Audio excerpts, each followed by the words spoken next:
Assalamualaikum warahmatullahi wabarakatuh. Alhamdulillah, syukurillah, wa la hawla wa la quwwata illa billah. Assalatu wassalamu ala rasulillah wa ala alihi wa ashabihi wa man walah. Shrah li sadri, yassir li amri, wahlul 'uqdatam min lisani yafqahu qawli. Amma ba'd.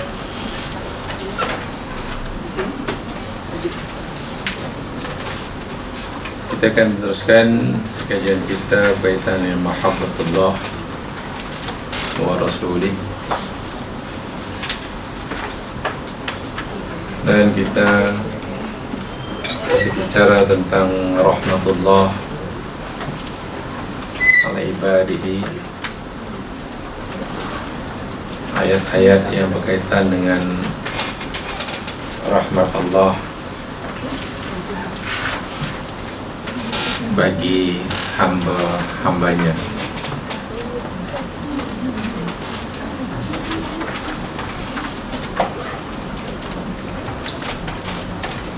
Terakhir yang kita pelajari yakni ayat yang kedua surah Al-Baqarah ayat 29.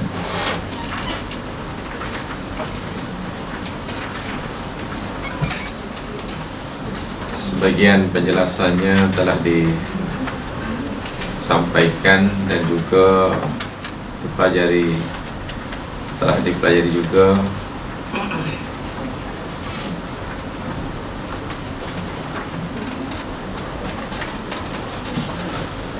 Al-Jasiyah sudah, ayat ketiga, ayat surah Al-Jasiyah ayat 13.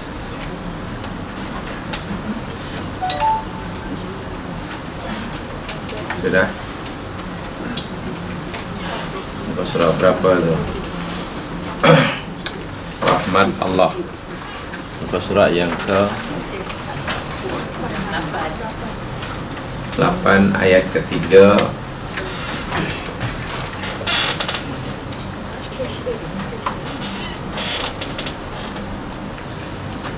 Al-Jasiyah ayat yang ke 13.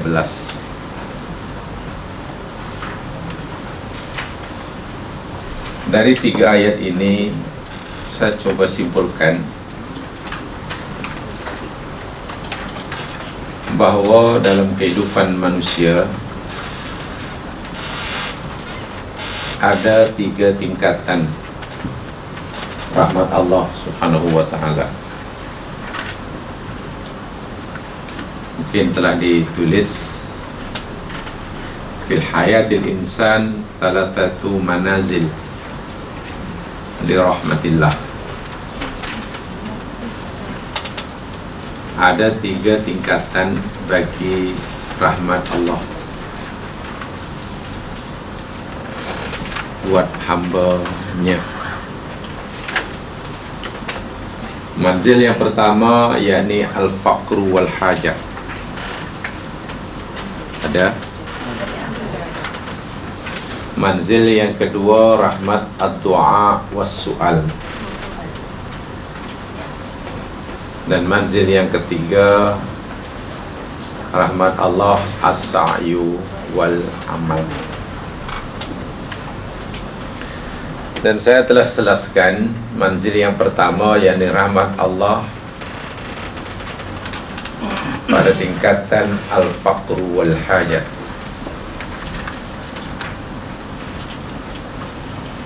Keperluan dan hajat. Rahmat Allah yang merupakan keperluan asas dan hajat makhluk, yang tanpanya makhluk tidak dapat hidup. Maka rahmat tingkat ini Allah berikan secara percuma, tanpa berusaha mendapatkannya, bahkan tanpa memintanya. Karena ini merupakan sunnatun ammah fil kauni. Ini adalah peraturan Allah yang bersifat umum bagi semua ciptaannya. Jadi hubungan antara rahmat Allah dengan manusia atau hambanya ada hubungan alaqah takwiniyah. Kalau boleh istilah-istilah ini diingat dan dipahami. Hubungan rahmat Allah dengan makhluknya, makhluk Allah, yakni alaqah takwiniyah. Jadi hubungan penciptaan. Karena memang makhluk yang dicipta oleh tidak mungkin hidup tanpa rahmat tersebut, sehingga Allah pun berikan secara percuma. Dan ini banyak sekali yang kita lihat dalam alam semesta. Diciptakannya matahari, diciptakannya air, disediakannya oksigen,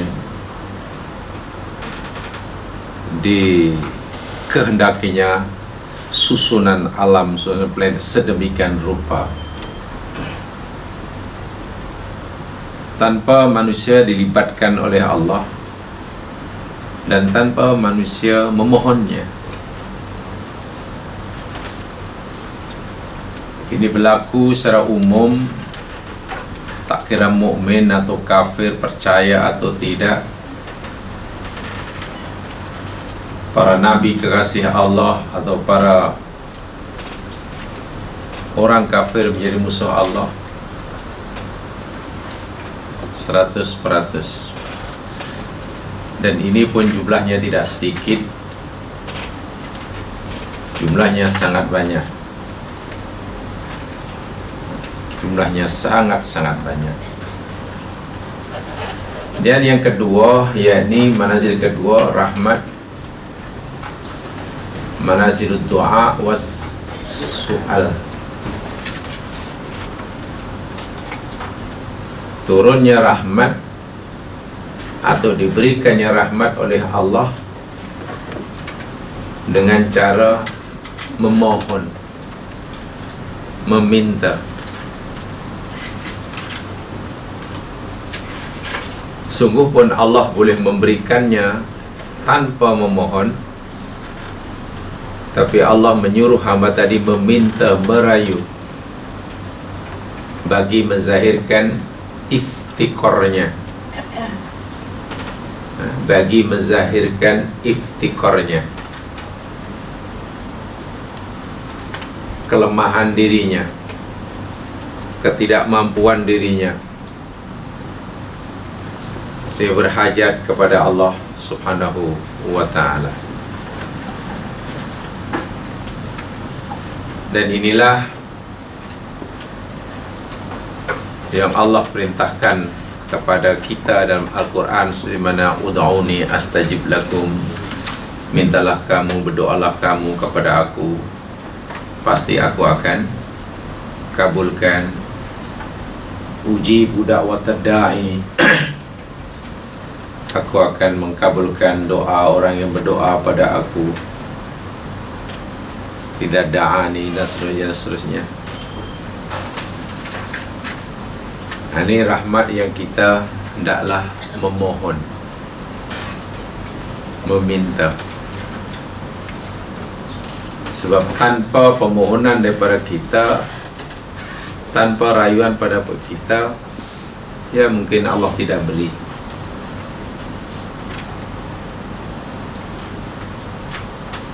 Ini bermakna tidak semua orang akan mendapatkannya. Tidak semua orang akan mendapatkannya. Kenapa Allah suruh kita memintanya? Kenapa Allah tidak beri begitu saja seperti mana rahmat pertama? Tadi saya katakan, supaya manusia ini sedar bahawa dirinya fakir, menyadari bahawa diri ini fakir kepada Allah, lemah. Ia nakkan sesuatu, ia menginginkan sesuatu, tapi tidak mempunyai keupayaan untuk mendapatkannya. Maka ketika itu dia timbullah kesedaran betapa lemahnya dia, lalu merayu dan merayu, berdoa, memohon kepada Allah Subhanahu wa taala. Dengan ini seseorang akan mudah menjadi hamba Allah yang tawadhu. Yang tawadhu. Ada dalam sebuah hadis qudsi dalam kitab Al-Jawahir As-Sunniyah wa Risat Ad-Dailami, Allah Subhanahu wa taala pernah berfirman kepada Nabi Musa alaihissalam. Firman Allah kepada Nabi Musa, "Ya Musa, inni lastu bighafilin an khalqi."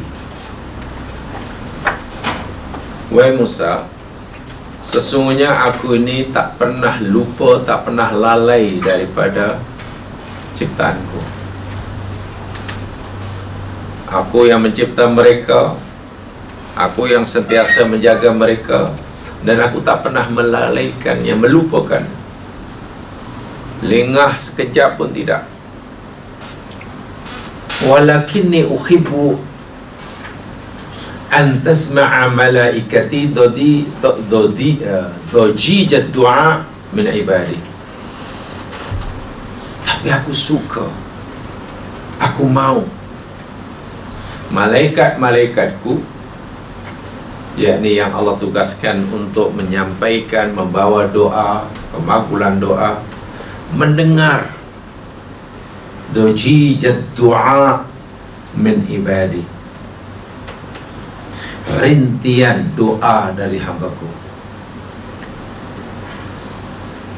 Ini ceritanya kerana ada hamba Allah yang berdoa dan berdoa tapi nampaknya belum ada tanda-tanda yang doanya dikabulkan. Sudah meminta, sudah memohon, sudah agak lama memohon, meminta, tapi belum ada tanda-tanda yang doanya akan dikabulkan oleh Allah. Musa alaihissalam pun merasa kasihan tengok orang seperti ini. Jadi mungkin terlintas dalam fikiran Nabi Musa, nampalah orang ni, Allah macam tak dengar, macam Allah tak hiraukan. Sebab kasihan, dia perlukan sangat pertolongan Allah, berhajat sangat pada apa yang diminta, tapi nampaknya masih belum juga dapatkannya. Lalu Allah beritahu pada Musa, "Musa, aku ni Tuhan yang tak pernah lupa, tak pernah leka. Aku sentiasa perhatikan ciptaanku. Tetapi aku suka malaikatku yang aku tugaskan untuk membawa kemakbulan doa itu, sebab dia dengar sendiri bagaimana rintian doa hamba-Ku itu." Ini bermakna jika seseorang telah bersungguh-sungguh berdoa, tadarruk berdoa, tapi bila belum dikabulkan juga, bukan bermakna permohonannya tidak dikabulkan oleh Allah. Penangguhan doa itu tidak bermakna Allah, penangguhan kemakbulan doa tidak bermakna Allah tolak doanya. Tapi ada hikmah lain. Hikmah lainnya umpamanya dalam hadis yang diriwayatkan oleh Jabir bin Abdullah, riwayat daripada Jabir bin Abdullah, diriwayatkan oleh Imam Al-Haythami dalam kitabnya Majma'uz Zawaid. Nabi bersabda, "Innal 'abda yad'u Allaha wa huwa yuhibbuhu." Sesungguhnya hamba ada seorang hamba yang berdoa pada Allah, dan Allah suka kepada doa hamba ini. Ada hamba berdoa pada Allah dan Allah menyukai doa hamba tadi. Fayaqulullah, kerana Allah suka kepada doa hamba tadi, cara ia berdoa, keadaan jiwanya semasa ia berdoa, Allah suka. Dan bila Allah suka kepada hambanya yang sedang berdoa itu, Allah berfirman kepada malaikat, iqdi li'abdi hadha hajatahu. Wahai malaikatku, sebab kan ada malaikat yang ditugaskan untuk membawa kemakbulan, menyampaikan kemakbulan doa. Wahai malaikatku, tunaikanlah hajat hambaku itu. Aku dah kabulkan hajat hambaku, dan tunaikanlah hajatnya. Tapi wa akhirha, tangguhkan, jangan bagi sekarang. Allah kata, aku dah kabulkan, aku dah tunaikan hajatnya, tapi jangan bagi sekarang. Akhirha, tangguhkan. Jadi malaikat pun rasa heran, ya Allah, kalaulah engkau memang dah kabulkan, kenapa tak boleh bagi sekarang? Dia sudah agak lama ini berdoa. Allah kata, fa inni uhibbu an asma'a sautahu. Ya, karena aku amat suka mendengar suaranya. Aku suka sekali melihat cara ia berdoa. Siangnya berpuasa, malamnya qiyam, menangis-nangis. Sanggup tidak tidur malam hari walaupun mengantuk. Solat menyembah aku, lalu merintih pada aku sambil menangis-nangis. Rupanya Allah tengok cara hamba berdoa itu suka. Karena Allah suka melihat cara berdoanya, Allah tangguhkan kemakbulannya. Sudah dikabulkan tapi ditangguhkan. Sebab pasti kalau segera diberikan, esok dah tak qiyamul lail. Begitu maksudnya. Esok pasti sudah tidak puasa lagi, esok sudah tidak menangis lagi atas tingkah solat, esok sudah kurang lagi ingatnya pada Allah.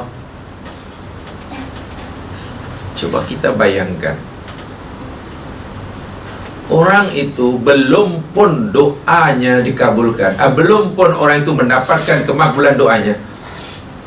Bukan belum pun doanya dikabulkan, doanya telah dikabulkan, tapi dia belum mendapatkan kemakbulan doa. Jadi belum pun orang tadi mendapat kemakbulan doanya, Allah sudah berikan kasih sayangnya. Sekarang coba kita fikir, mana yang lebih berharga bagi seorang hamba? Kasih sayang Allah kepadanya, ridha Allah kepadanya, atau kemakbulan doanya? Kan mahabbatullah itu lebih berharga. Sebab mungkin yang diminta yakni hanya sehat daripada penyakitnya. Masa berdoa itu dia hanya mohon pada Allah agar disembuhkan daripada penyakitnya, agar dijayakan usahanya. Benar, kesehatan, sembuh, sehat dari penyakit itu berharga, tapi ada lebih berharga daripada itu, mahabbatullah kepadanya. Ini hadis nih. Seitu jika kita telah bersungguh-sungguh berdoa memohon rahmat Allah, rahmat Allah katalah bila kita sedang sakit, rahmat Allah yang kita minta sihatlah. Dan minta sudah bersungguh-sungguh, usaha sudah bersungguh, tapi nampaknya belum ada tanda-tanda dikabulkan. Ya husnudzan sajalah. Boleh jadi Allah telah kabulkan, tapi kemakbulan doa itu belum diizin oleh Allah disampaikan kepada kita oleh malaikatnya.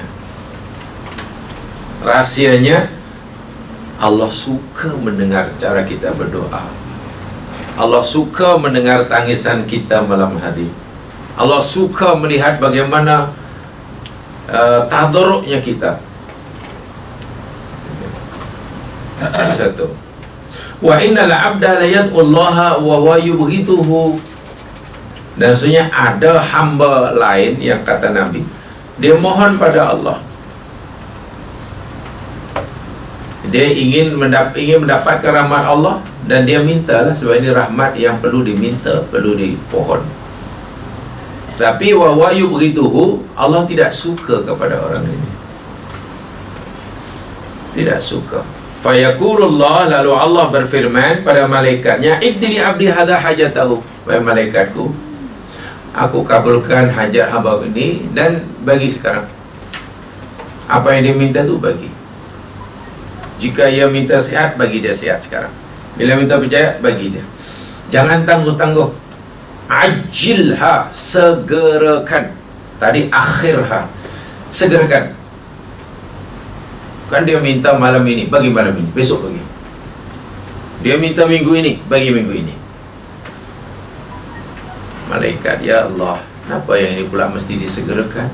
Ya fa inni akrahu an asma sautahu, karena aku benci mendengar suaranya. Dia minta kepada aku, tak macam itu cara memintanya. Dia bukan meminta itu mengarahkan aku. Dia minta pada aku tapi menyekutukan aku. Rupanya kalau cara memohon pada Allah itu dengan cara yang salah, ikut hadis ini, rupanya cepat makbul. Ya. Jika caranya betul, lambat menerima kemakbulan. Bila caranya salah, dengan cara syirik, dengan cara mendesak, dengan cara yang akan segera menerima kemakbulan doanya. Tetapi kemakbulan itu diberikan oleh Allah, dan Allah benci pada orang itu. Berbaloikah orang sakit, minta sembuh, lalu Allah bagi dia sembuh, tapi Allah benci. Tapi ramai yang tidak sedar, tak apalah, janji sembuh. Syirik pun syirik lah. Wa'iyadzubillah. Tak apalah, haram pun haram lah, melanggar syariat pun tak apalah, asal dapat. Wa'iyadzubillah. Ini bukan rahmat, itu namanya laknat. Bukan rahmat, namanya laknat. Jadi jika kita ingin sentiasa dapat rahmat Allah, itu tadi, pastikan cara kita memohon, cara kita meminta dengan cara yang Allah suka. Dan cara memohon, cara berdoa yang Allah suka, ya mestilah dengan cara yang menepati syariah. Dan saya ulangi, mahabbatullah, cinta Allah kepada kita, itu nilainya jauh lebih besar daripada apa yang kita minta kepada Allah. Sebab yang kita mintakan hanya sehat daripada sakit, untung, berjaya, atau apa lagi lah, dan seterusnya dan seterusnya. Ini mahabbah yang nilainya luar biasa. Tidak akan rugi dan tidak akan celaka orang yang Allah anugerahkan kepadanya mahabbah, karena Allah sudah suka. Sungguh pun apa yang dia minta Allah belum kabulkan. Sungguh pun hajatnya Allah belum tunaikan. Permohonannya Allah belum beri. Hadis ini mengajar kita, beritahu kita, hendaklah setiap kita itu melihat mahabbah Allah kepada kita itu adalah segala-galanya dalam kehidupan. Segala-galanya maksudnya nilai dia mengatasi, melebihi apa saja. Kalau jamaah masih ingat, dahulu pernah saya sampaikan juga, mahabbah Allah ini pemberian Allah, sehat juga pemberian Allah. Mahabbah dari doa Allah itu namanya ata uluhiyah, sementara sehat, berjaya dan sebagainya itu ata rububiyah. Ata uluhiyah, pemberian uluhiyah itu nilainya lebih tinggi daripada ata rububiyah. Apalagi ata rububiyah ini Allah berikan pada semua makhluknya tanpa kecuali. Orang mukmin sakit, minta sihat, Allah bagi sihat. Orang kafir sakit, mana Allah bagi sihat juga. Jadi kalau itu kesehatan hanya ata rububiyah. Dan orang yang mendapatkannya belum tentu makamnya lebih tinggi daripada orang lain karena sama. Orang mukmin pun diberi sehat, orang kafir pun diberi sehat, orang mukmin pun diberi kejayaan dalam berniaga, orang kafir pun diberi kejayaan. Orang mukmin bila berusaha dijayakan, orang kafir pun bila berusaha dijayakan juga. Nah, kejayaan-kejayaan ini namanya hanya ata rububiyah. Allah berikan kepada siapa saja di dunia yang mau. Tapi ata uluhiyah, seperti mana kasih sayang Allah, ridha Allah, pengampunan Allah bagi dosa seorang, itu hanya diberikan pada orang-orang yang terpilih. Sebetulnya dalam hadis tadi, orang yang Allah sayangi walaupun dia belum mendapatkan kemakbulan doanya, itu orang yang Allah telah beri ata uluhiyah walaupun ata rububiyahnya belum ia terima. Mahabbah Allah itu ata uluhiyah namanya.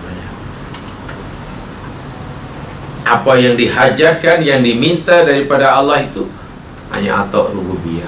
Sementara yang kedua tadi, orang yang kedua, dia telah mendapatkan ata rububiyahnya, minta sehat, Allah bagi sehat. Minta berjaya, Allah bagi kejayaan. Minta untung dalam perniagaan, dia minta menang dalam pertandingan, dia menang. Itu namanya ata. Orang mukmin pun kan berjaya merebut kuasa, orang kafir pun berjaya juga. Apa bezanya? Tetapi ia gagal mendapatkan ata uluhiyah.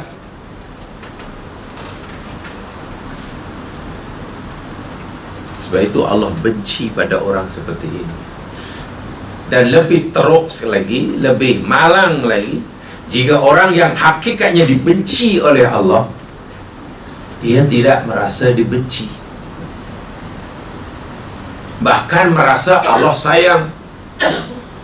Macam mana dia boleh merasa Allah sayang? Ya, kerana apa yang dihajatkan makbul. Dan dia fikir setiap apa yang dihajat makbul, setiap usahakan berjaya, setiap yang diminta dapat, dia fikir Allah suka dia. Itu lagi betul-betul orang yang terpedaya. Dan lebih teruk lagi, melihat orang yang belum mendapat kemakbulan doanya, dia kata, itu maknanya Allah tak sayang awak. Tengok saya, baru 2 kali Allahumma dah dapat. Awak sudah menangis-nangis 1 bulan, siangnya berpuasa, malamnya qiyamul lail, tapi tak nampak apa-apa kejayaan. Itu rugi. Berfikir seperti itu rugi. Yang rugi dia sendiri.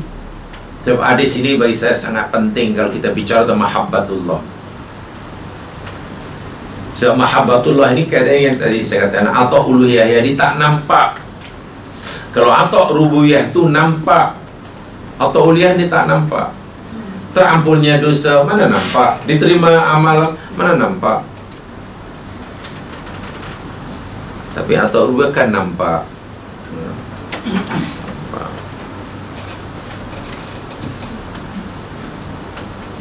Hantar proposal, minta projek, dapat. Itu namanya atok. Iya, mukmin dapat, kafir pun dapat. Betul lah. Jadi tak ada masalah itu. Walakin hatta law kan ijabata durruhu fa innallaha la yuhil ijabah. Tapi bila apa yang diminta oleh hambanya, ada hamba tadi meminta bersungguh-sungguh dan Allah suka cara memintanya, dan apabila Allah tahu yang diminta itu sebenarnya tidak baik baginya, Allah tolak. Jadi tidak dikabulkannya permohonan hamba kepada Tuhannya itu bukan bermakna Allah tidak menyukainya. Justru itulah tanda kasih sayang Allah. Nak memahami mahabbatullah yang seperti inilah susahnya, bukan main. Saya ulangi, orang berdoa, orang berusaha, orang memohon pada Allah karena memerlukan sesuatu, dan dia sudah menzahirkan kelemahan dirinya, dia sudah berusaha untuk tadarruk, merasa hina di hadapan Allah yang maha mulia, dan Allah suka cara hamba ini memohon kepadanya. Tapi tiba akhirnya Allah tidak kabulkan. Bukan Allah tangguhkan, Allah tidak kabulkan. Jika Allah tidak kabulkan, karena Allah sayang. Kenapa? Karena Allah tahu yang diminta oleh hamba yang disayangi ini sesuatu yang tidak baik baginya. Allah tahu yang diminta itu tidak baik bagi, tapi hamba tadi dia fikir yang diminta itu baik. Yaitu jika Allah tidak kabulkan, itu adalah tanda mahabbatullah. Masalahnya, bagaimana kita hendak meyakinkan diri kita bahwa Allah menyayangi kita, sedangkan yang apa yang kita minta tak dikabulkannya, wahal kita memerlukannya? Kan bukan kerja mudah itu. Kalau nak meyakinkan diri kita bahwa Allah sayang kita, apabila doa dikabulkan, itu senang. Awak yakin bahwa Allah sayang kepada awak? Yakin. Apa tandanya? Semua yang kita minta dapat. Awak yakin bahwa Allah maha pengasih, maha penyayang? Iya. Dan awak yakin bahwa Allah sedang menyayangi awak? Nah, itu saya tak pastilah. Sebab dah lama usaha macam tak ada apa-apa pun. Yang kita minta tak dapat, yang ada pula hilang. Jadi macam mana nak kata Allah sayang? Ini karena dia kurang yakin mungkin bahwa Allah sebenarnya lebih mengetahui akan hal ihwal dirinya, apa yang baik, apa yang buruk baginya, daripada dirinya sendiri. Daripada diri sendiri. Jadi memahami mahabbatullah ini tidak semudah yang kita ucapkan. Sebab ini kaitannya dengan hati, kaitannya dengan perasaan. Boleh jadi doanya, apa yang diminta belum dikabulkan, apalagi memang tidak akan dikabulkan karena yang diminta itu tidak baik bagi orang itu. Dan Allah tidak mungkin mengkabulkan memberikan sesuatu yang tidak baik bagi hamba yang dikasihi. Saya ulangi, ada statement-statement yang perlu kita fahami. Pertama, Allah tidak semestinya memberikan setiap apa yang diminta oleh hambanya yang disayangi. Allah tidak semestinya memberikan setiap apa yang diminta oleh hambanya yang disayangi. Tapi Allah pasti akan memberikan kepadanya apa yang diperlukannya. Itulah difahami benar itu.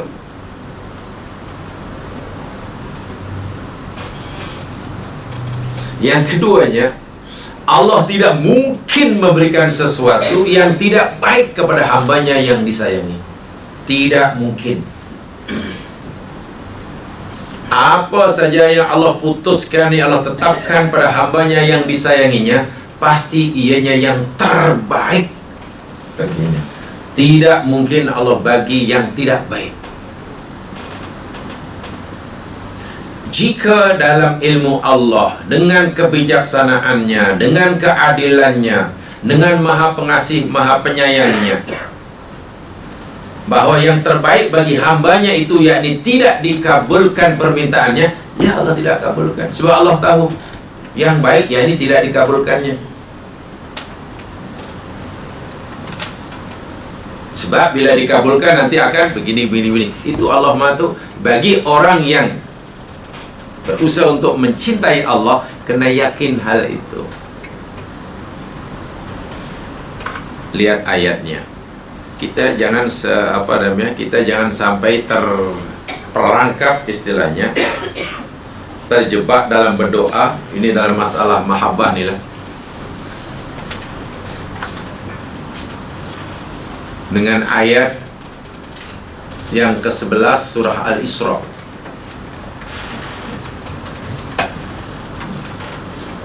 Surah 11 ayat 11 surah Al-Isra. Ayat ini sebenarnya beri peringatan yang luar biasa ini. Hati-hati bila berdoa, dan sebab yang penting dalam berdoa seorang betul kita perlukan apa yang kita pohon pada Allah, pasti kita perlukanlah. Tapi ada yang lebih penting bagi kita ketika memohon pada Allah, yakni mahabbah Allah pada kita itu lebih penting. Walaupun yang kita minta itu pun benda yang kita perlukan, kita penting. Tapi sungguh pun benda yang kita minta itu benda yang amat-amat kita perlukan, kata kita, tapi belum tentu begitu juga kata Allah. Mungkin kata Allah, oh tidak, yang kamu minta itu cuma kamu tak perlu, sebab itu aku tak bagi. Jadi dalam hal ini kita tak boleh dengki, tidak ya Allah, ini kami perlu sangat, sebab kawan pun bagi tahu ini baik. Semua orang kata bahawa apa yang hamba meminta ini baik. Bahamu dah dapat nasihat daripada kanan kiri. Apa yang hamba meminta ini adalah benda yang baik. Sebab itu ya Allah, tidak ada alasan bagimu untuk tidak mengabulkannya. Wah, itu kan sudah kurang ajar kalau begitu. Tengok ayat ini. Ayat ini panduan agar sentiasa dicintai oleh Allah, walaupun doa kita tidak dikabulkan, tetap dapat merasakan cinta Allah pada kita, karena itu yang paling penting. Sungguh pun doa kita tidak dikabulkannya, sebab ditolaknya doa, tidak dikabulkannya doa bukan secara otomatik menjadi bukti bahwa Allah tidak sayang pada hambanya. Bahkan boleh jadi itu adalah tanda mahabbah Allah. Kenapa? Karena Allah berfirman begini, wa yad'ul insanu bisyarri du'ahu bil khair. Wa yad'u, dan sering. Ya, yad'u ini fi'il mudhari', jadi sentiasa, bahkan asalnya asalnya yad'u ini sebenarnya ada waw di belakang tu. Yad'u, sebab ini fi'il mudhari'. Fi'il mudhari' sebenarnya huruf ilahnya itu tidak boleh dibuang, kecuali bila majzum. Da'a yad'u itu ada waw tu. Waw tu boleh dibuang bila majzum. Ini marfu', sepatutnya wawnya ada. Kalau mansub pun yad'uwa, marfu' yad'u. Kalau majzum baru yad'u, wawnya ada. Tapi kalau majzum, bawahnya dibuang. Dan ini kenapa dibuang sedangkan sepatutnya ada? Ini membawa makna bahawa al-insan, manusia itu cepat sangat berdoa. Dahlah sering kali berdoa dan cepat sangat. Memberi makna cepat dan segera, sehingga waw pun dibuang satu. Jadi hurufnya jadi kurang kan. Bila huruf kurang itu menunjukkan bahawa perbuatan itu dilakukan dengan segera. Kalau dalam bahasa mudah, manusia ini sering kali tak panjang fikir, terus minta. Tak panjang berfikirnya. Apa yang diminta? Bisyari. Minta keburukan. Doa'ahu sebagaimana doanya. Bil khairi, dengan kebaikan. Kan tidak mudah memahami ayat ini. Realiti dia mana ada orang minta keburukan. Lagi pula mintanya segera pula. Dan kalau boleh malamnya berdoa, paginya dia dapat. Mana ada manusia minta buruk? Mana ada manusia sihat minta sakit? Ya Allah, dah lama hamba-Mu ni sihat. Cubalah sesekali bagi sakit sebab dia ingin bermalam di hospital. Mana ada? Ya Allah, ya Tuhanku, hamba-Mu ni kenapalah Kau asyik untung aja lah berniaga, untung banyak, sesekali lingkup, apa salahnya? Mana ada doa macam tu? Memang tidak ada, tapi Allah kata ada. Manusia ni sering sangat dan segera sangat minta keburukan. Sebagaimana doanya dia minta kebaikan. Jadi minta baik, mereka minta segera. Mestilah kalau minta benda yang baik, kalau boleh disegerakanlah. Minta hari ini, hari dapatlah. Itu wajar, itu boleh kita faham. Tapi manusia tidak hanya minta kebaikan untuk disegerakan. Ketika ia minta keburukan pun minta hendaklah disegerakan.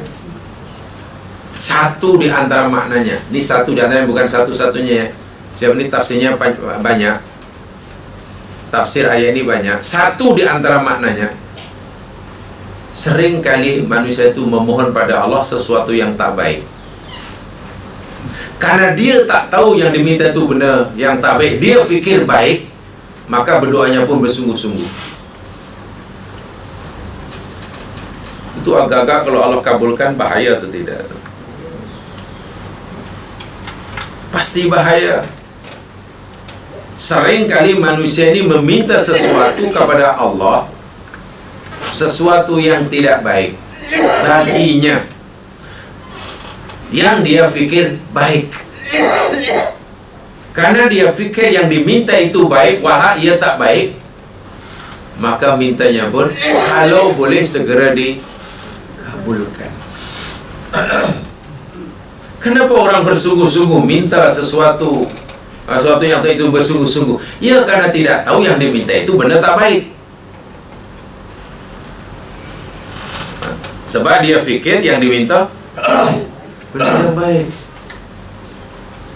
Allah tahu, seakan-akan Allah tahu, wahai hamba-Ku, kenapalah kamu ni bersungguh-sungguh sangat minta pada aku benda macam itu, dan kamu pula mendesak aku supaya aku segera kabulkan permohonan kamu. Walhal, kata Allah, apa yang kamu minta pada aku itu sebenarnya benda yang tak baik buat dirimu. Aku tahu sebab aku Tuhan kamu. Jika aku kabulkan juga, apalagi aku segerakan, nanya kamu. Inilah kelemahan kita. Sebab itu jika yang meminta ini katalah orang yang dapat kasih sayang Allah, mahabbah. Jika yang meminta ini orang yang Allah telah beri mahabbah, Allah cinta dia, dan dia minta sesuatu kepada Allah, benda yang tak baik, yang dia fikir baik, pasti Allah tahan. Pasti Allah tidak bagi. Dan Allah tak bagi itu kerana mahabbahnya. Allah tidak, kalau dalam bahasa manusia lah, ini bukan untuk Allah, ini untuk bahasa kita, ibaratnya Allah tak sampai hati gitu lah. Tak sampai hati nak bagi pada hamba yang disayanginya benda yang tak baik. Itulah kalau bahasa kita.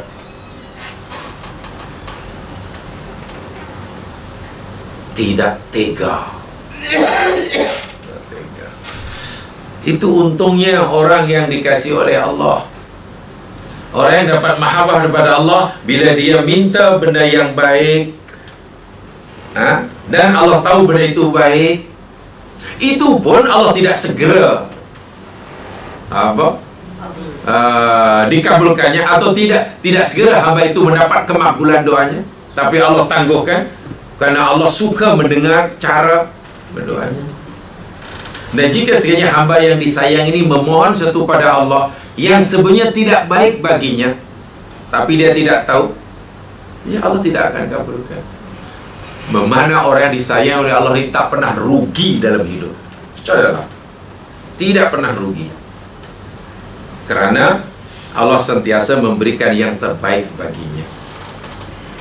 Sebab itu nilai mahabbah atau uluhiyah ini jauh lebih tinggi daripada atau rubiyah apapun. Ya, contoh mudah lah umpamanya. Bila ini contoh yang agak radikal sedikit ya. Contoh lah, bila kita sakit, mestilah yang kita mohon pada Allah mesti sehat lah. Tak adalah orang sakit minta tak sihat, tak adalah. Apalagi sakitnya bukan, apalagi dia masih muda. Apalagi 2 bulan lagi raya, bukan lepas raya, dan sudah buat persiapan.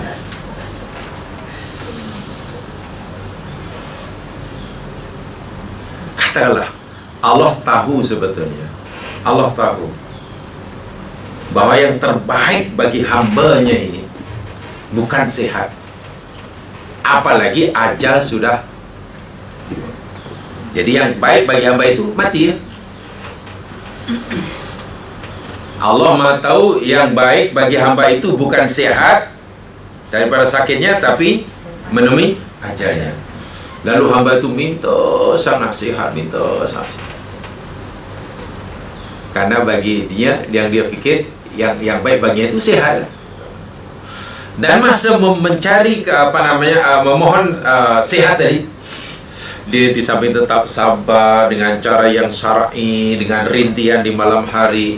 Allah sayang sungguh semasa sakit itu, sayang sesayang-sayangnya. Tapi Allah tahu yang diminta itu bukan yang terbaik baginya. Yang diminta itu sebenarnya bukan yang terbaik baginya. Sebab yang terbaik baginya, kata Allah, meninggal. Sebab ajalnya dah tiba. Lalu Allah matikanlah dia. Katakanlah berlaku seperti itu, coba kita renungkan betul-betul. Apa ruginya orang tadi mati, sedangkan semasa berdoa pun Allah dah sayangi dia, semasa sakit pun Allah dah ampunkan dosanya. Masa sakit Allah dah ampunkan dosanya karena dia sabar. Semasa memohon mencari berubat pun Allah dah sayang dia karena caranya syar'i. Dan semasa meninggal pun Allah sayang dia. Coba apa ruginya orang tadi mati?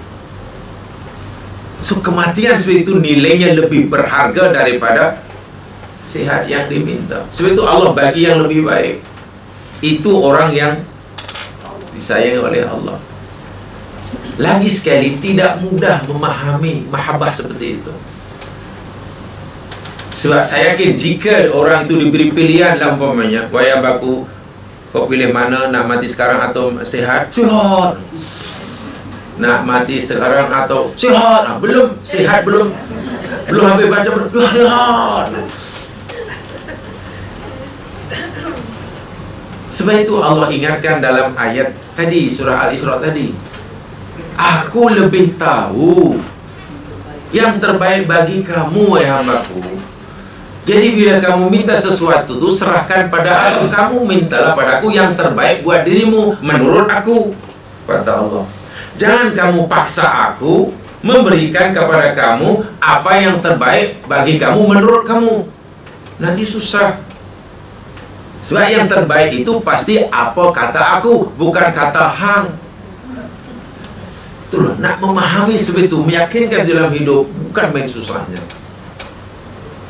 Wah, kalau kita faham dan kita yakin, kita bagi hidup ni jadi senang. Jadi senang. Ya senang, nama senang sebenarnya. Hati tenang maksudnya, bukan senang. Hati pasti tenang. Tidak hanya mengeluh saja. Dapat mengeluh, tak dapat mengeluh, itu kan susah coba.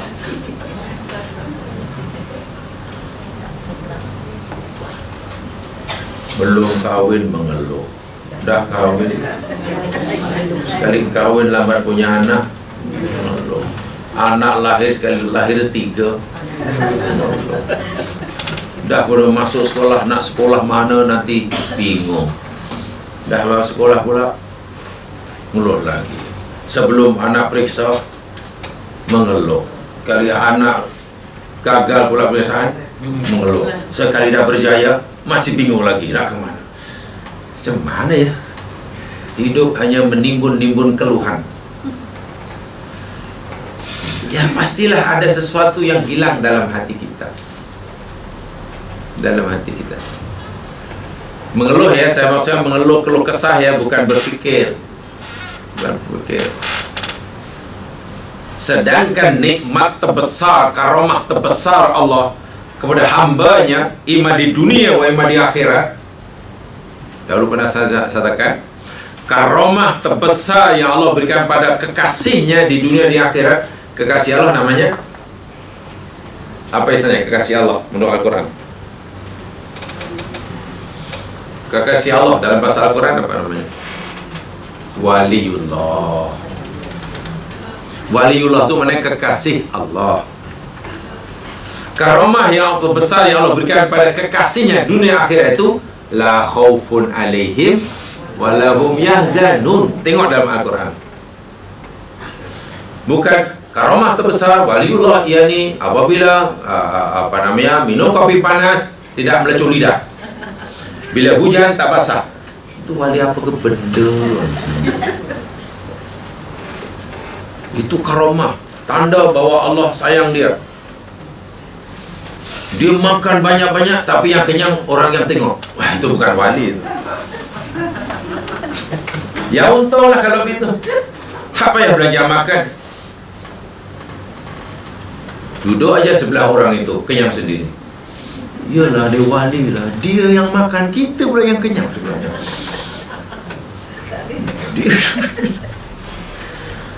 Adakah karamah hanya setakat hujan tak basah, pijak api tak panas?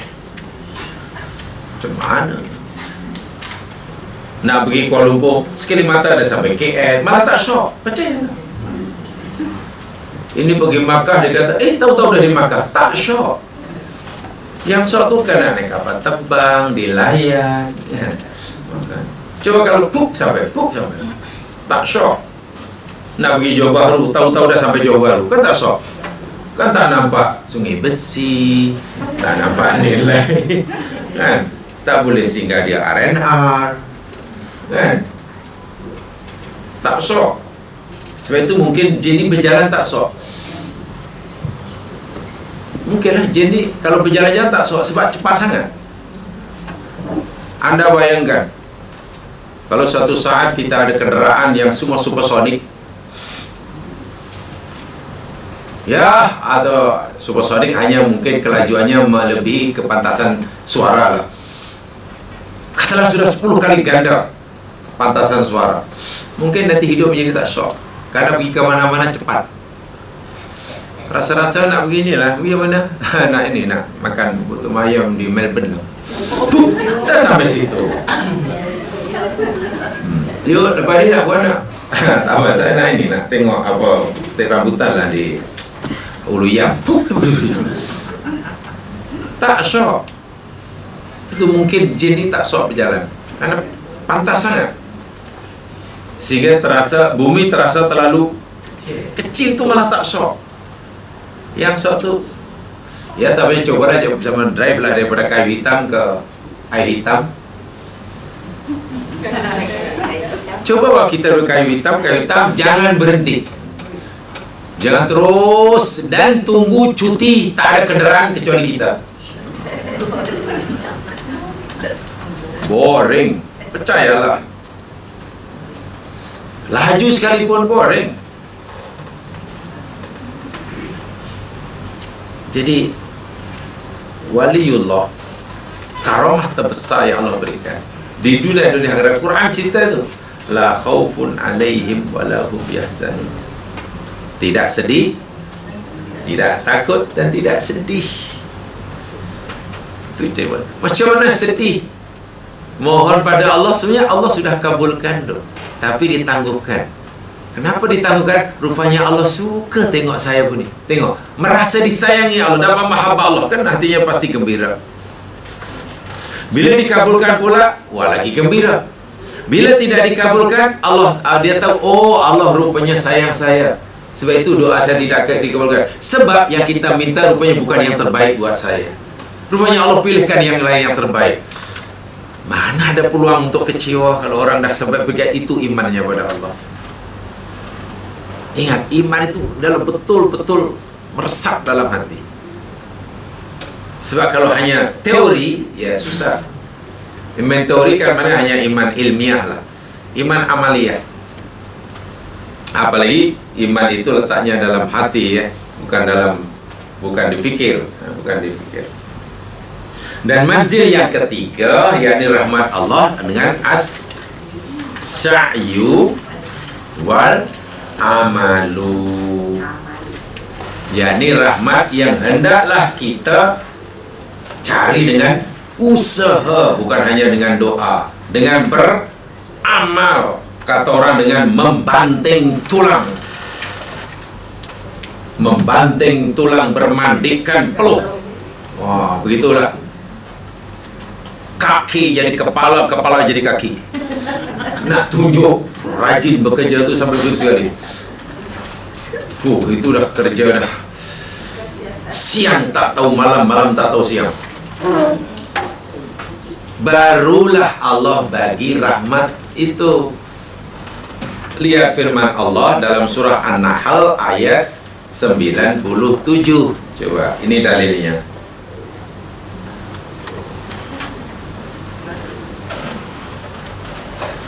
Ini rahmat betul-betul paling tinggi. Sebab di dunia dia dapat, akhirat pun dapat.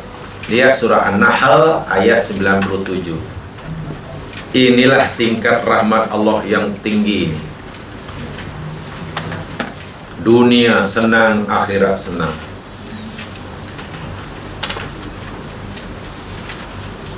An-Nahl 97.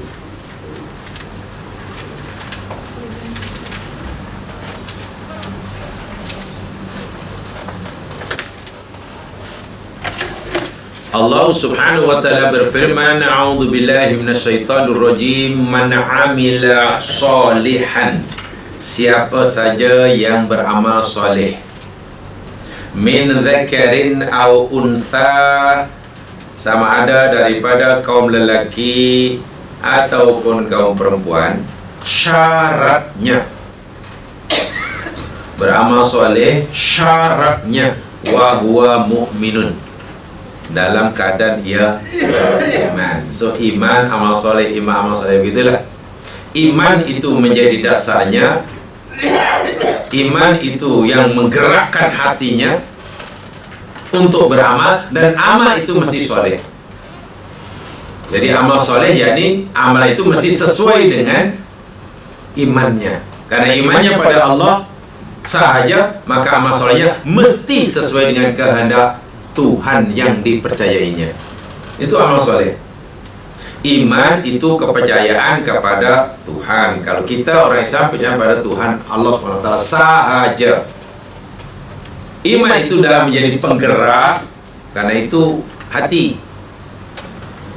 Kita beramal itu yang menggerakkan karena iman kita, bukan karena yang lain. Dan amal itu mesti soleh. Soleh artinya amalan, yakni sama ada amalan sesuai dengan kehendak Tuhan yang kita imani itu atau tidak. Kalau bercanggah, ya tidak soleh lah namanya. Apa jawabannya? Ini usaha ni. Ini katanya iman, amal soleh ni usaha. Falanuhyiyannahu, maka pasti, sungguh pasti kami akan beri kepada orang itu kehidupan, atau sungguh pasti kami akan hidupkan orang itu hayatan thayyibah, kehidupan yang ini di dunia. Bagaimana pula di akhirat? Wala najziyannahum ajrahum bi ahsani ma kanu ya'malun. Dan sungguh pasti kami akan beri balasan kepada mereka, ganjaran mereka dengan yang sebaik-baik apa yang mereka lakukan. Masya Allah, inilah rahmat terbesar sekali.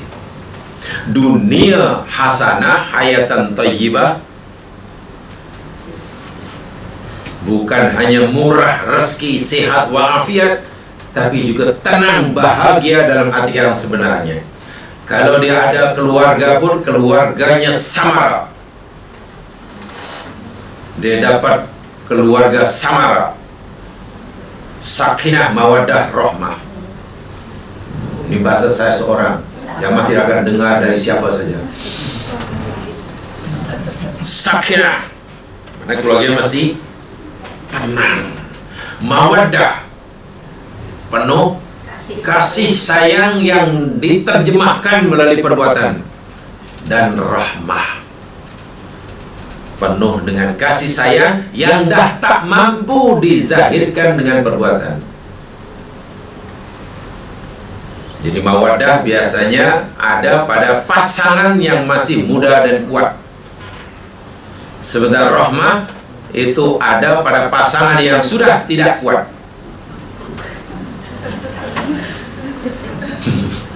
Saya tak kata lemah, sudah tidak kuat. Karena sayang tapi dah tak mampu nak menzahirkannya, menunjukkannya dengan perbuatan. Nah, itu rahmah. Ya mana boleh yang seorang terbaring di katil, seorang jadi cemen sebelahnya. Jadi cemen lambat, masa muda-muda hanya pekerja biasa, staf biasa. Dan dia tua jadi cemen. Dan tak lepas dari cek. Coba macam mana, tengok yang sebelah sakit, apa yang dia boleh buat. Kan? Dia sendiri pun sakit. Tengok yang sebelahnya nak makan, apa dia boleh buat? Takkan nak suap kan? Dia sendiri pun kena suap. Kalau berusaha nak suap juga pun, mungkin yang nak disuap tak nak. Dia takutlah. Dia ke mulut ke telinga dia sebab apa? Akhirnya masing-masing menangis, hanya menangis. Menangis bukan pasal pasangannya tidak melayannya. Menangis karena dia tak mampu nak melayan pasangannya. Oh, itu tangisan rahmat itu. Tangisan, kalau orang menangis kerana gagal mendapatkan apa yang jadi haknya, itu tangisan siksa. Tapi kalau menangis kerana merasa gagal menunaikan kewajibannya, itu tangisan rahmat. Macam tadi lah pasangan tadi, dia menangis karena kenapa saya tak boleh lagi bantu dia. Itu tangisan rahmat. Tapi kalau tangisan kenapa dia tak mau tolong saya, itu tangisan siksa itu. Iya, kalau kita hanya perlu boleh membeza ini tangisan apa ni. Ada orang menangis karena sedang menikmati kepuasan menangis, dan ada orang menangis karena merasakan sakitnya tangisan. Terpulang bagaimana kita nak manage hati kita masing-masing. Quran dah bagi panduan itu. Di dunia dapat keluarga yang samara, makan cukup, dengan cukup, ada kena cukup, anak semuanya bagus, sakinah mawaddah rahmah di dunia. Tapi tidak cukup di dunia. Allah masih berjanji di akhirat nanti aku akan beri balasan lebih baik daripada apa yang mereka lakukan. Rahmat inilah kemuncak rahmat Allah, kasih sayang Allah. Tapi hendaknya diusahakan. As-sa'yu wal amal. Tidak cukup dengan Allahumma. Saya tak kata tak boleh dengan Allahumma. Tidak cukup. Tak cukup hanya dengan Rabbana hablana min azwajina wa dhurriyyatina qurrata a'yun waj'alna lil muttaqina. Tak cukup. Bukan tak boleh, tak cukup. Hanya ya Allah, ya Tuhan, hanya berdoa, ya Allah, ya Tuhan kami, anugerahkanlah ya Allah kepada kami pasangan hidup kami, anak cucu kami yang dapat membahagiakan hati kami. Boleh sajalah namanya doa. Tapi rahmat ini, kehidupan thayyibah di dunia, kehidupan thayyibah di akhirat, tak cukup dengan doa, katalah. Rahmat ini kena dicari dengan usaha. As-sa'yu wal amal. As-sa'yu wal amal. Ini contohnya. Lihat lain surah Al-Qasas ayat 67.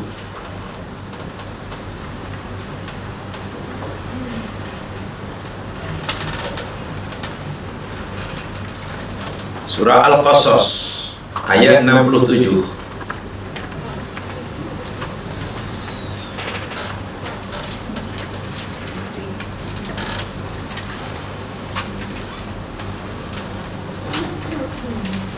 فَأَمَّا مَنْ تَابَ وَآمَنَ وَعَمِلَ صَالِحًا فَعَسَىٰ أَن يَكُونَ مِنَ الْمُفْلِحِينَ. فَأَمَّا maka adapun man siapa sahaja taba telah bertaubat wa amana dan telah beriman wa amila sholihan dan beramal soleh. Asalnya orang ini jahat, gitulah. Kemudian ia berhenti, namanya taubat. Kemudian dia beriman, memperbaiki, meningkatkan, menguatkan imannya. Itu dasarnya, itu dalam hati. Kemudian diterjemahkan iman itu dengan amal soleh. Orang-orang seperti ini fa'asa ayakuna minal muflihin, maka mudah-mudahan adalah dia menjadi orang yang berjaya dunia akhirat. Muflih itu dunia akhirat. Dalam bahasa Al-Quran ya mas sekalian, kalau asa ini dikaitkan dengan Allah, asallahu umpamanya, itu maknanya pasti. Asa Allahu itu namanya pasti, pasti Allah. Tapi asa bila disebut pada hambanya, pada manusia, itu harapan, roja, yang tujuannya, yakni tujuannya untuk menimbulkan sikap sifat tafaul, optimistik, gitulah. Jadi orang boleh bersikap optimistik, mendapatkan kebahagiaan dunia akhirat, syaratnya ia beriman dan beramal soleh. Atau saya balik, orang yang beriman dan kemudian beramal soleh, sebenarnya tidak boleh ada sifat, ada sikap tasawum. Tasawum itu pesimistik, tidak boleh. Tak ada ruang untuk orang yang iman dan amal soleh itu untuk bisa merasa pesimis. Sentiasa optimis. Sebab harapannya sangat besar. Dan apa yang diharapkan itu peluang untuk mendapatkannya 99.99%. Tapi jika asa dikaitkan Allah, itu membawa kepastian. Jadi Allah berjanji dalam dua ayat ini sudah jelas. Jika ingin rahmat aku, kata Allah, dunia dan akhirat, dunia kamu senang, akhirat kamu senang, berkata ayat ini, ya hendaklah kamu iman betul-betul, dan dalam iman kamu itu menjadi pendorong, menjadi yang motivate diri kamu untuk beramal, sehingga setiap amal kamu itu lahir kerana keimanan kamu.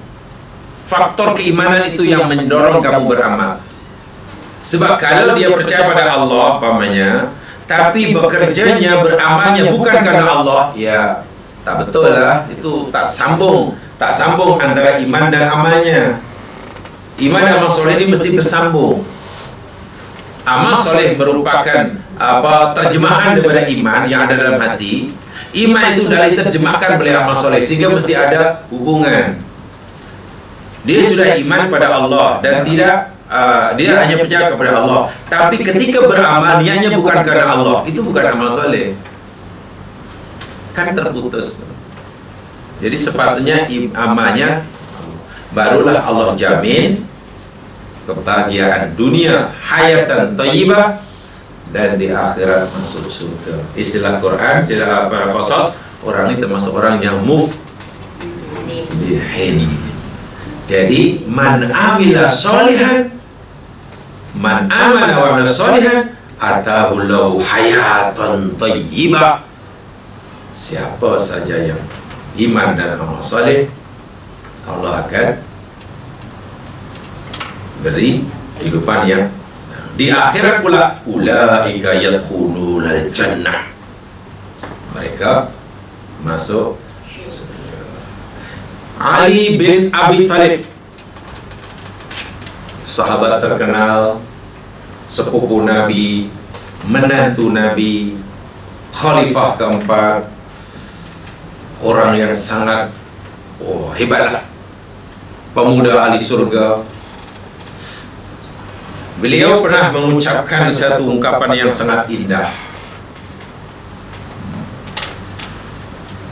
Imam Ali ini ucapannya semua balik belaka ya, sebab dia orang pandai. Imam Ali orang sangat pandai. Jadi ucapannya, kata misalnya keluar dari mulutnya itu semua ucapan itu ya ibaratnya kalau dalam bahasa Melayu jadi semua yang keluar dari mulutnya itu semacam mutiara kata. Apa mutiara kata? Word of wisdom. Bahasa Arabnya word of wisdom. Bahasa Arabnya mutiara kata. Maknanya tidak ada ucapan yang biasa, yang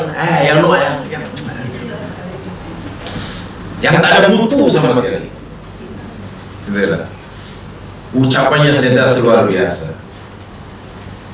Ya, contohlah Ali pernah berkata di kalimat disar pada Ali pernah kata, ini spontan. Begini nasihat pada orang lain. Undur ma qala undur ma qila wa undur ma qala. Kamu lihatlah apa yang dikata. Jangan lihat pada siapa yang kata. Itu kan panduan yang luar biasa itu. Bila kamu ingin percaya, ingin cari kebenaran, lihatlah apa yang dikata itu. Jangan lihat siapa yang kata.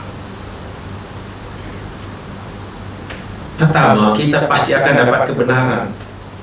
Yang kedua, sikap itu akan menghilangkan menghilangkan kita daripada sikap fanatisme. Okay?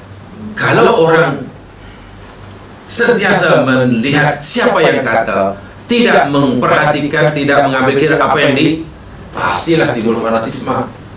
Fanatik pasti. Akhirnya orang yang dia sukai tadi belum pun cakap sudah angguk-angguk. Belum cakap sudah mesti betul. Kalau dia yang cakap mesti betul. Ali tak mau begitu. Cari kebenaran mesti lihat apa yang disampaikan itu apa. Bukan orangnya. Itu contoh. Ali memang orang bijak. Dalam hal ini Ali bin Abi Thalib pernah berkata, la takun mimman yarjul akhirah bi ghairil amal.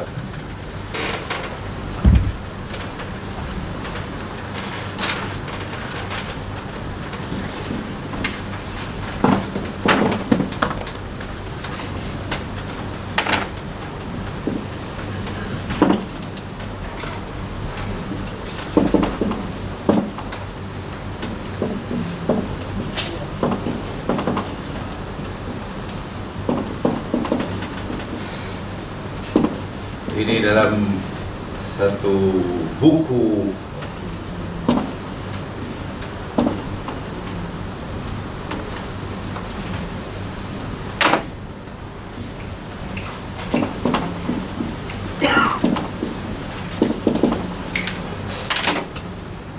Nahjul Balaghah.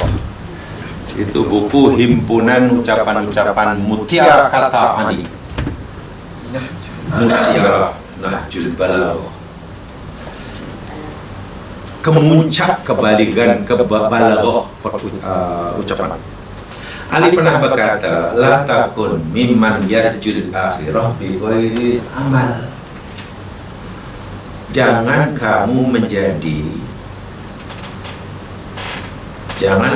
menjadi orang yang mengharapkan akhirat tanpa beramal.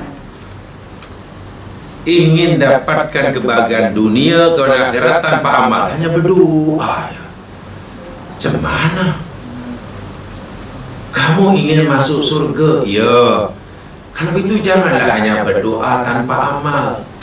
Tak cukup tak cukup bagi seseorang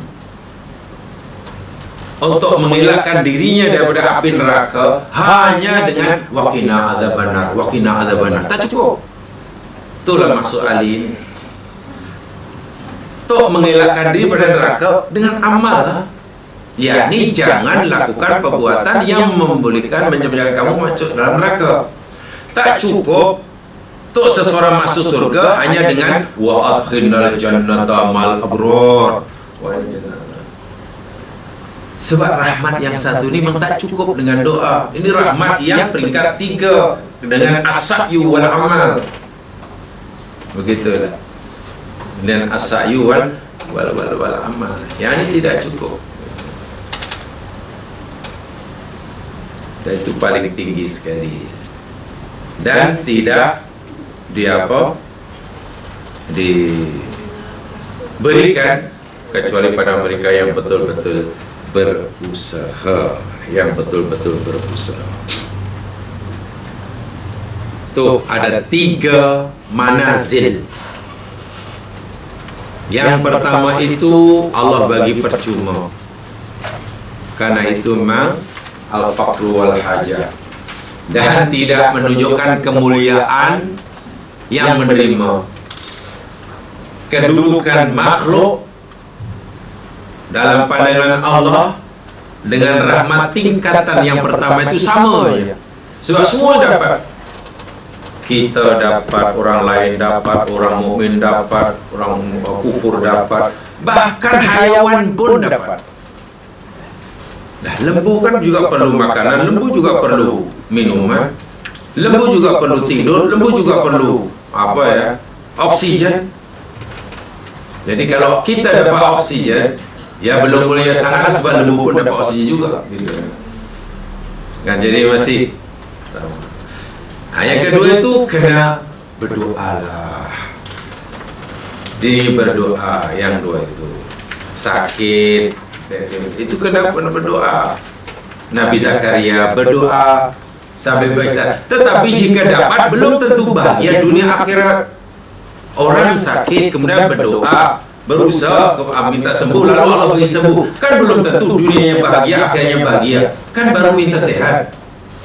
Orang tak punya anak kemudian berdoa pada Allah sampai berusaha dan Allah bagi anak, kan belum tentu ia bahagia dunia, bahagia akhirat setelah Allah bagi dia anak.